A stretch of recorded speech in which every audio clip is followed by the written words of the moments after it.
Okay, listen. You're maybe sitting in the office, could be looking out the window. The Mumbai monsoon is just hammering the glass, right?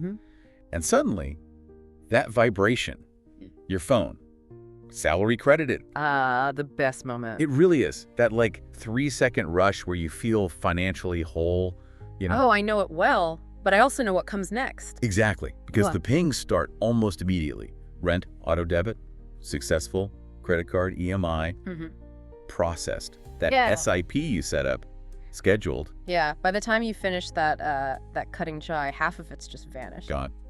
Without you even really touching it. It's the classic treadmill effect, isn't it? We spend, what, 40 years working, building a life, Yeah. only to we've basically just exchanged all that time for a cycle of EMIs and, frankly, a lot of stress. It's the unspoken thing, the subject that really decides your freedom, money. It was never taught. Right. It became this language everyone's just expected to speak fluently, even if, they only really learned how to read the price tags. And that's why we're doing this deep dive today. Our mission, really, is to give you a shortcut. A shortcut, okay. Yeah, like a powerful 2-line sketch. Simple enough for a school notebook, seriously, but strong enough to flip your money story. Clip it from Work for cash to make cash work for you. Okay, that's a big promise. It's fundamentally a mindset shift then. Totally. Think about cricket. A tense match. Right. It's not always about just hitting harder, is it? It's about preparation. It's like fixing your stance, building that solid routine. Think Virat. Or setting the field perfectly, like Dhoni, so the ball just finds the fielder. Exactly. You're not fighting the pitch. You're learning the rules of the game, the real game. And you probably feel those two voices pulling at you right now. One saying, play it safe, stick to the old ways. And the other one whispering, there's got to be another way. Learn the game. Build some freedom. Have you ever felt this way in your own life? It's a common feeling. We're going deep into why that old script, why it kind of failed us and what true safety actually looks like today. That old script. Beta, study hard, get a secure job. We all heard it. Yeah. And look, it worked. It worked beautifully for our parents, maybe our grandparents. Inflation was different. Jobs felt permanent. But things changed. The ground underneath us just shifted dramatically. How so? I mean, a secure job still sounds pretty good. It does, but secure means something different now. With tech moving so fast, automation, a secure job today is one that leads skills machines can't replicate easily. And those skills keep changing. Every 5 years, maybe faster. Plus, look at prices, education, healthcare, just buying a home. Costs are rising way faster than most salaries. So the treadmill just speeds up, salary comes in. Expenses fly out, and you're kind of stuck in the same place financially year after year. Trading time for money. One straight line. It feels precarious. It is, but the people who find that financial daylight, they draw a second line. Second line. Yeah, the asset line. These are things that pay you whether you're physically at the office, sitting at home, maybe staring out at the rain from a local train. Okay, so like what? Give me examples. Well, it could be rent money hitting your account from a small flat you own, or dividends from an index fund, like a systematic investment plan. That's just automating your investing, really. Or maybe sales from something digital. Yeah. Like an ebook or a course you built once. Exactly. It's not magic. It's building a cash flow system separate from your job. It reminds me of, the chaiwala at the station. 5 a.m. in Mumbai. Okay. That guy, he knows his cost to the paisa, he knows his regulars, he tries out new tea blends, sees what works. He's running a system. He is. He gets cash flow maybe better than some MBAs. The point is, your salary. That's just your starting capital. It's the raw It material. was the safety net. It was never meant to be the safety net. Right. Okay, let's unpack that 2-line sketch you mentioned. Yeah. This needs to be like a mental picture you carry around. Absolutely. Imagine a page.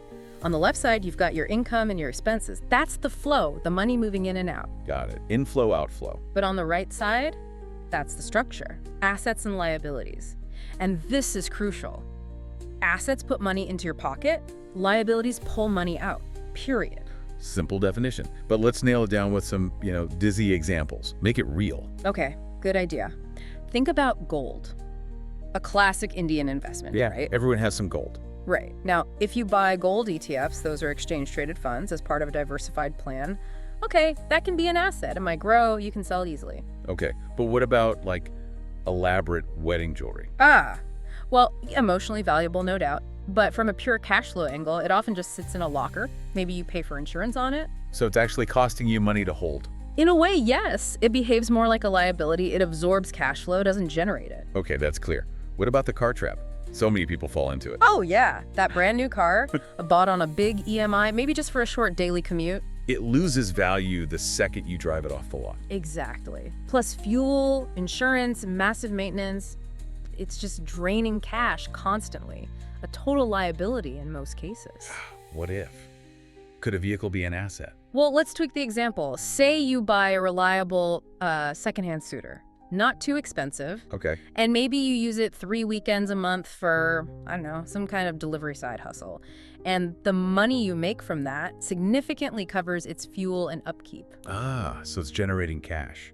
Now it's moving closer to being an asset, because the key question, the only question that matters for this sketch is, does it generate positive cash flow? Right. Does it put money in or take money out? That's the filter. That's the filter. Okay, but here's where it gets tricky in India, right? There's this huge pressure. Stability means ownership, especially a house. Buy big, buy early. Yeah, just because the bank sends that SMS saying you're eligible for some massive loan, how do you fight that? The social pressure, family expectation. A big house means you've made it. Look, you don't fight the status game directly. You redefine stability for yourself. The goal isn't just to look rich. It's to be free, financially free. Exactly. Buying a house you can barely afford, especially too early, often makes you house switch, cash poor. You own this expensive thing. An expensive liability that basically eats up all your future income in EMIs and upkeep. You're tied down. So the question remains the same, even for a house. Always. Will this purchased car, land, fancy watch, even that house consistently put money into my pocket or consistently take money out? If it takes money out month after month, it's a liability for your cash flow. Doesn't matter what society calls it. Wow, that clarity. Yeah. It really does change everything. Okay, so we have the sketch, assets versus liabilities. But now, the flow, the uncomfortable truth. The uncomfortable truth is that the entire modern world seems organized to pull money out of your pocket, not put it in. Auto debit, those creepily specific targeted ads, one-click buying. It's all designed for instant gratification, making you pay everyone else before you pay yourself. You pay taxes, you pay bills, you pay for lifestyle creep. And if there's anything left at the end of the month, maybe you save a little, you pay yourself last. Which is why we need an immediate, non-negotiable flip. The flip. Pay yourself first. The absolute moment your salary hits your account, before you pay anything else, move a small, fixed amount, start with just 5% if you need to, into your asset building bucket. So like an automatic transfer to an SIP or maybe an RD, a recurring deposit. Exactly. Set it up and forget it. You have to treat that transfer like oxygen. It's non-negotiable. Because you are literally paying your future self, funding your freedom. That connects to something you mentioned. Feeling rich before you're actually rich. Yeah, it's a mindset thing. Think about Priya, that example of the young software engineer in Bengaluru. Right. She set up a small automatic SIP into a broad index fund, just like brushing her teeth, financial discipline. Okay, that's one stream. But separately, she spent maybe 2 hours every Saturday building a digital guide, sharing her advanced coding knowledge. That's an asset built purely from the skills already in her head. So she's building 2 asset streams.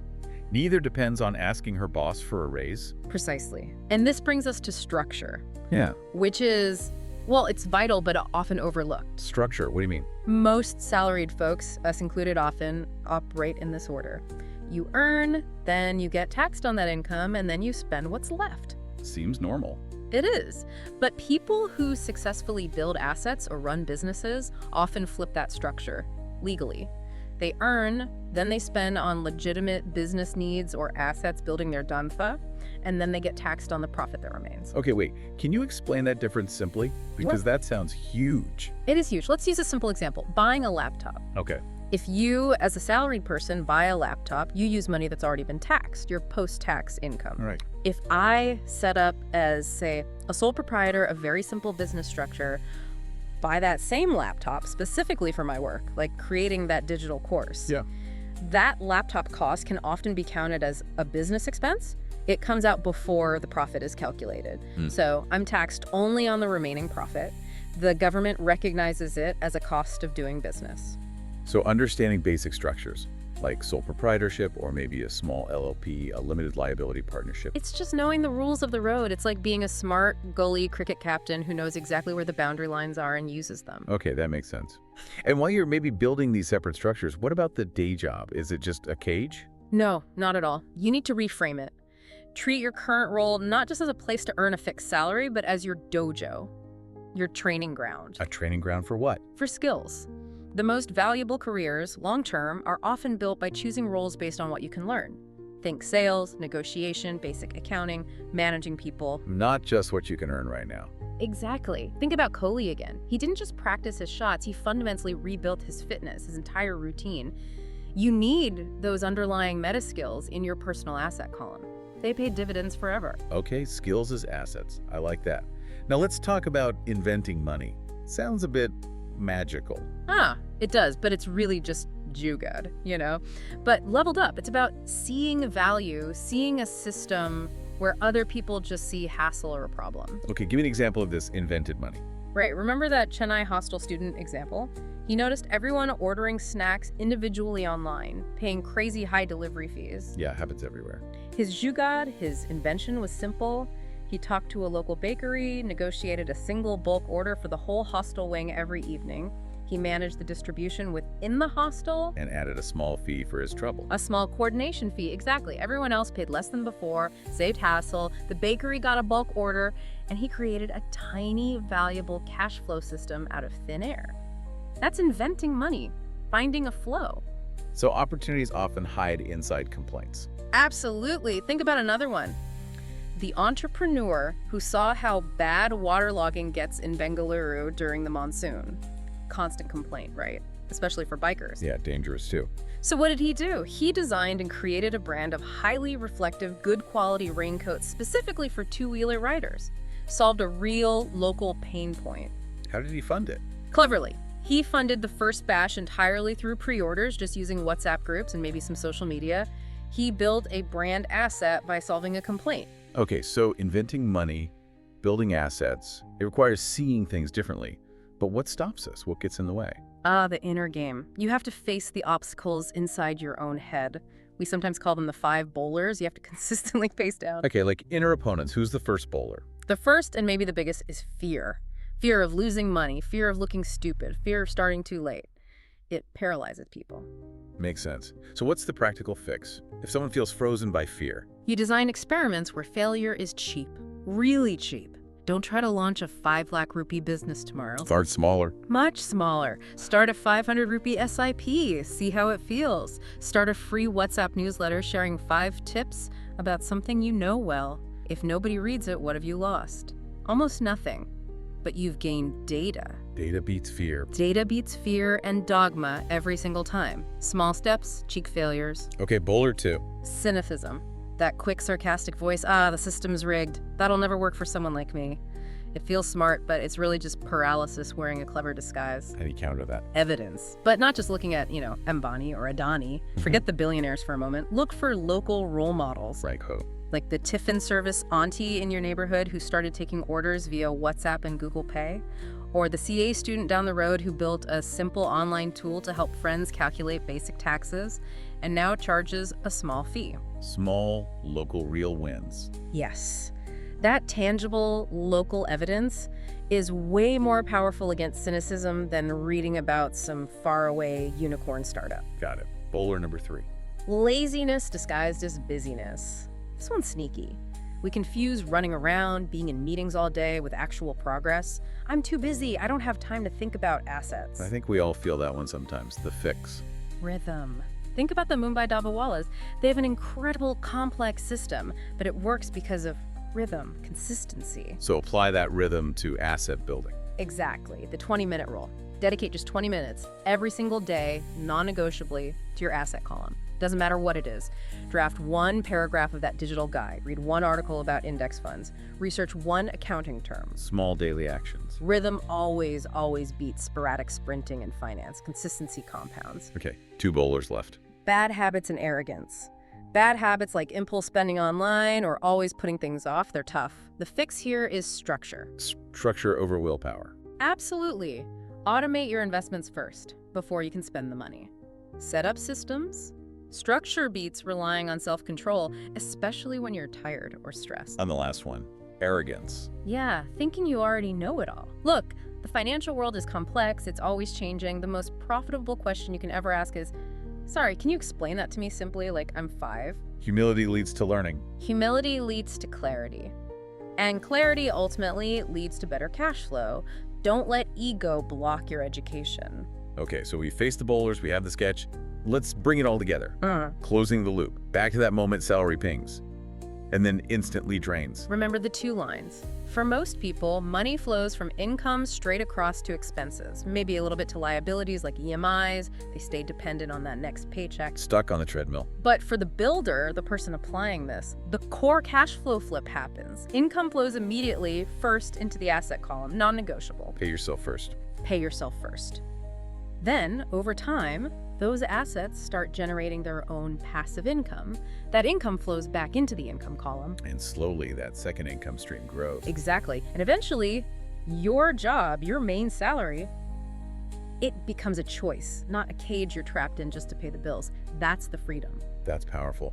But what about someone listening who's, say, in their 40s, 50s, maybe even 60s, and they're thinking, it's too late for me. I missed the compounding bus. That's a really important point. Look, compounding loves time, that's true. The earlier you start, the better the math works. But wisdom loves age. How so? Your decades of experience with the mistakes made, the lessons learned, the deep industry knowledge you have, that is an enormous asset, maybe your biggest one. So you leverage the experience. Absolutely. It's perfect for high-value consulting in your field, for specialized coaching, maybe for starting a niche service business based on what you know better than anyone. You are not late. You're actually uniquely positioned. Your experience is the asset. That's a great reframe. Okay, let's get super tactical now. People have listened. Hopefully they're motivated. What can they do today? Give us the 3-step starter plan. All right. Simple, clear, actionable right now. Step 1. 1. Clarity. Tonight. Sit down, pull up your bank statement or app, look at the last 30 days of inflow and outflow, draw that 2-line sketch on paper, then pick just 3 recent purchases you made, mark each one, asset or liability, based only on that definition. Does it put money in your pocket or take money out? No guilt, no judgment, just the cold, hard truth. Get honest with where the money's actually going. Okay, step 2. 2. Commitment. Set up an automatic transfer. Right now, if you can, even if it's just 5% of your income, maybe even 1%, automate it to move from your salary account to your asset bucket. Maybe a simple RD, maybe an index fund, SIP, the day your salary comes in. Day 1 income. Make it automatic, non-negotiable. And maybe tell someone. Yes. Tell one trusted friend or family member about this commitment. That little bit of accountability really helps solidify the discipline. Okay. Clarity, commitment. Step 3. 3. Craft. Choose one high-leverage skill you want to improve, something that helps build assets. Maybe it's sales, maybe basic accounting, maybe negotiation skills. Just pick one for this quarter. And then put time on your calendar. Block out 2 slots per week, maybe 90 minutes each, dedicated only to learning or practicing that skill. Read a book, take an online course, practice with a friend. Show up for that learning time like it's the most important meeting of your week, because for your future, it probably is. Clarity, commitment, craft, simple, doable. Okay, final thoughts. Think about Wankhede Stadium, final over, huge pressure. Right. What's the cricketer focused on? Just the next ball, nothing else matters. Exactly. That's your job now with your money. The next decision, is this an asset or a liability? Am I learning or just delaying? Take that focus, that clarity. And ask yourself that provocative question we started with. What would really change in your life starting today if you genuinely paid yourself first for the next 6 months? Just 6 months. Yeah. And hey, if this resonates with you, share it in the comments. Seriously, tell us the one asset you're going to start building now. Is it a skill? Investing in a fund? Starting that tiny side business idea? We'd love to hear it. Please like this video if you found it valuable, so maybe it reaches more people who need it. Share it with that one friend who you know needs this gentle nudge. Yeah, we all have that friend. And of course, subscribe for more practical, soul-friendly money wisdom, stuff that's rooted in our actual Indian life, not just theory from somewhere else.